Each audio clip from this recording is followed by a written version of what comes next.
Turkey को लेकर इस समय दो बड़ी अपडेट्स निकल कर आ रही हैं और हम दोनों अपडेट्स इसी एक वीडियो में कवर करेंगे। आपको तो पता ही होगा कि टर्की में रिसेंटली प्रेसिडेंट पद के लिए जनरल इलेक्शंस हुए थे, जिसमें टर्किश प्रेसिडेंट अर्दोगान को सबसे ज्यादा 49.5% वोट मिले थे, जबकि उनके सबसे बड़े विरोधी यानी कि ओपोजिशन लीडर कमाल की बात करें तो उनको 44.8% वोट मिले थे, यानी 5% कम। हालांकि अर्दोगान अभी भी टर्की के इलेक्शंस नहीं जीत पाए हैं, क्योंकि टर्की के अंदर इलेक्शंस जीतने के लिए 50% से ज्यादा वोट्स चाहिए होते हैं, जो कि 4 में से किसी भी कैंडिडेट को टर्की के अंदर नहीं मिले। अब टर्की के अंदर कुछ ही दिनों के अंदर दोबारा से रन ऑफ इलेक्शंस होने हैं। उसका रिजल्ट तो खैर अभी आना बाकी है, लेकिन ये जो टर्की के इलेक्शंस का रिजल्ट फिलहाल के लिए टल गया है, इसके कारण टर्की के अंदर से दो बहुत ही बड़ी न्यूज निकल कर आ रही हैं। सबसे पहली डेवलपमेंट ये है कि भारत के जम्मू कश्मीर में जो G20 देशों की टूरिज्म के ऊपर मीटिंग होने वाली है, जो 22 मई से लेकर 24 मई के लिए शेड्यूल्ड है, उसमें टर्की अपने रिप्रेजेंटेटिव नहीं भेजेगा।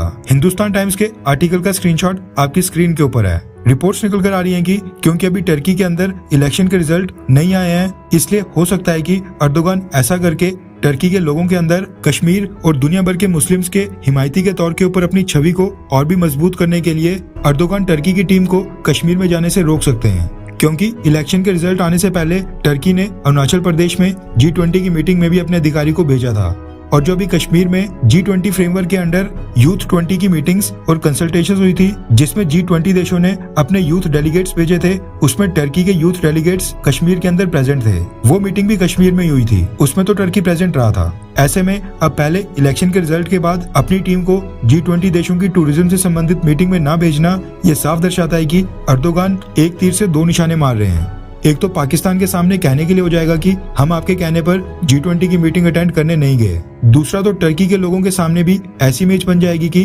अर्दोगान को कश्मीर के मुस्लिम लोगों की फिक्र है और मुस्लिम्स के वर्ल्ड लीडर हैं वो। हालांकि अभी तक टर्की की सरकार ने आधिकारिक तौर के ऊपर इसके ऊपर कुछ नहीं बोला है, अपनी पार्टिसिपेशन के ऊपर कोई बयान नहीं दिया है। अब ये तो 22 मई को ही पता चलेगा कि क्या टर्की कश्मीर में अपने अधिकारियों को भेजता है या फिर नहीं। अब हुआ क्या कि जैसे टर्की के इलेक्शंस के रिजल्ट सामने आए, पहले से डूब रही टर्की की मार्केट में और भी बड़ी गिरावट देखने को मिल गई है। रेफरेंस के लिए आपकी स्क्रीन के ऊपर इंडिया टुडे के आर्टिकल का स्क्रीनशॉट है। अब आपको तो पता ही होगा कि शेयर मार्केट सेंटिमेंट्स के ऊपर चलती है, और टर्की के इन्वेस्टर्स को अर्दोगान की नालायकी के ऊपर इतना ज्यादा भरोसा हो चुका है कि उन्होंने अपने पैसे निकालने शुरू कर दिए हैं। इससे पहले ओपिनियन पोल्स में अर्दोगान के सबसे बड़े विरोधी केमाल की जीत का दावा किया जा रहा था, जिसके बाद इन्वेस्टर्स वहां पर थोड़े पॉजिटिव थे।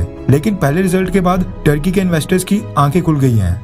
आपको हंसी आएगी ये जानकर कि अर्दोगान की जीत की पॉसिबिलिटी ज्यादा होते देख टर्की के इन्वेस्टर्स का कहना है कि अर्दोगान के दोबारा आने के बाद उनको कोई उम्मीद नहीं है कि टर्की की आर्थिक हालत सुधर पाएगी, क्योंकि उनको लगता है कि अर्दोगान अपनी वही पुरानी अनऑर्थोडॉक्स पॉलिसी जारी रखेंगे, इसलिए अपने पैसे अभी फिलहाल के लिए निकाल रहे हैं। अर्दोगान ने पहले ही अपनी खराब इकोनॉमिक पॉलिसी से टर्की की अर्थव्यवस्था और टर्किश करेंसी लीरा को बर्बाद कर दिया है। वैसे कंपैरिजन तो बनता नहीं, लेकिन आप सोचिए कि भारत में साल 2019 में नरेंद्र मोदी के जीतने के बाद भारत की शेयर मार्केट में बहुत ही बड़ा उछाल देखने को मिला था। इन्वेस्टर्स को मोदी गवर्नमेंट के ऊपर भरोसा था। वहीं टर्की के अंदर अर्दोगान के जीतने के आसार लगने पर ही मार्केट डूब रही है, इन्वेस्टर्स भाग रहे हैं, और जब अर्दोगान जीतेंगे तब तो टर्की की मार्केट रिसेंट टाइम्स में सबसे बड़ी गिरावट देखेगी।